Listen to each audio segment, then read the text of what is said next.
So we have the derivative of the exponential function. In fact, we have the derivative of all exponential functions. Wouldn't it be nice to have the derivative of the logarithm function too? So let's start off with the natural logarithm, because that is the logarithm which corresponds to the natural exponentiation function, e to the power x. I want to calculate the derivative here. So this is something I can do using the tools that we've been building up in this course. I want to calculate the derivative of the natural log of x, but I don't know what it is. However, I can rewrite my equation because the natural logarithm is an inverse function. Natural logarithm undoes exponentiation. So it's the very same thing to say that y equals the natural log of x. Well, I can just rearrange that and say that x equals e to the power y.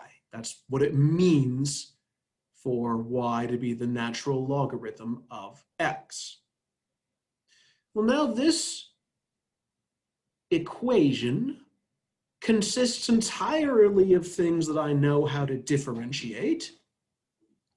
And it is implicitly defining a function, right? We're saying that y is some function of x that satisfies this equation. So this looks like a job for implicit differentiation. So I'm going to apply my differential operator, d on dx, to both sides of this equation, and here's what I get.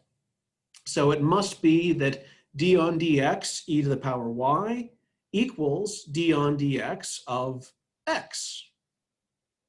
Easy enough. D on dx of x is just 1. The derivative of x is 1. All right.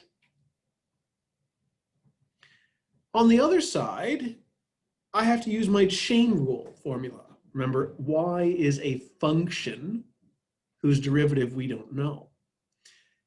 So I know that my outside function is e to the power y. My inside function is y. So my derivative of my outside function is still e to the power y. Oh, it's so nice to work with that exponential function. And I need to multiply by dy on dx to satisfy the chain rule for derivatives.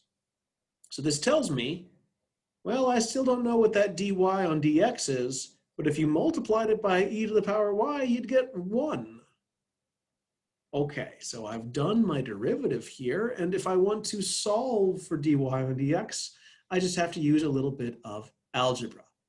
So I'm going to divide on both sides and say that dy on dx must be 1 on e to the power y, but I would much rather have that in terms of my x variable.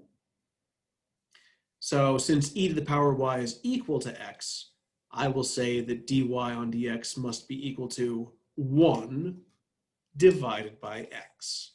So this is the derivative of the natural logarithm function.